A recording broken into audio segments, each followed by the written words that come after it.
Hello mga ka-printer! Gusto ko lamang share sa inyo kung paano gumawa ng facing tag using Canva. Tara, let's start! Punta ka lang sa Google. Pagpunta mo sa Google, kung may budget ka naman, pwede ka pumunta dito sa search content and then type mo lang yung writing. Yan, lalabas na lahat dyan yung facing pad na kailangan mo. Kaya lang kasi may bayad.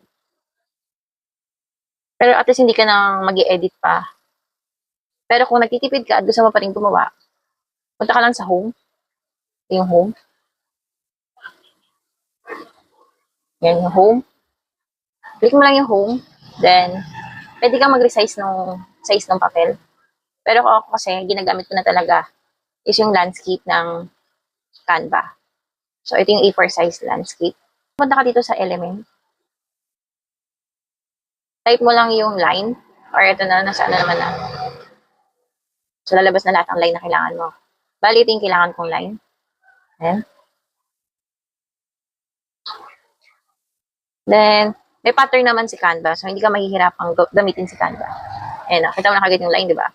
So, sagad mo lang siya dyan. And then, habaan mo lang yung linya. Yan, hindi ka magkakamali ng line. Then, kung gusto mo gumamit ng maraming lines, so, duplicate mo lang siya. Duplicate. Yan. Then, yung last na duplicate mo, ilalagay mo sa pinakailalim. Hindi ka maliligaw kasi nilinya si Canva. Ayan. Then, control mo lang lahat. Punta ka sa position. Pagka-control mo, punta ka sa position. Then, punta ka sa arrange. Click mo yung tidy up. So, ayan, naka-line na siya. Then, adjust mo na lang siya para ma-center. Ayan. Then, kung gusto mo mabago yung mga color niya,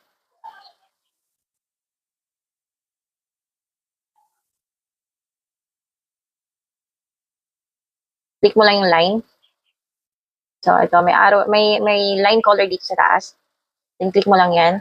Then, pili ka na kung anong color na gusto mo. Madalas naman kasi red, ang gitna ng line. So, adjust mo lang, click mo lang yan. Para naman sa mga gagawin mong pangalan, punta ka sa element, type mo lang ang tracing letter. So, yun lang.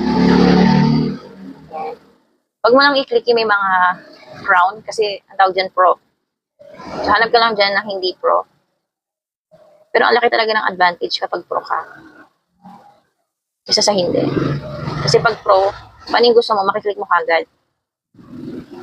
And then kung magbabayad ka naman kasi kay Canva, isang bayaran lang yan for 1 month.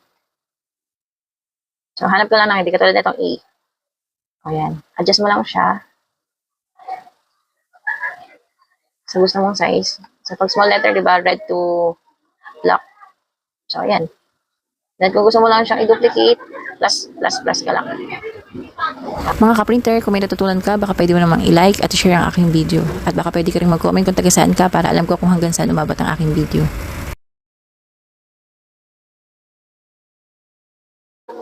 Kung magkamali ka at gusto mo ibalik, pindutin mo lang tong arrow na to na nasa taas. May undo na nakalagay. Then, kung gusto mo siyang i-save, punta ka dito sa save. Click mo tong save sa taas. Then, ako kasi ang ginagamit ko is JPEG. Yung iba kasi PDF. Mas prefer ko kasi yung JPEG. So, download. Kapag marami kang inedit na file, kung gusto mong isa-isa lang, ipili mo lang kung ano yung image na kailangan mo. And then, sagad mo lang naman siya kapag sinave mo, save.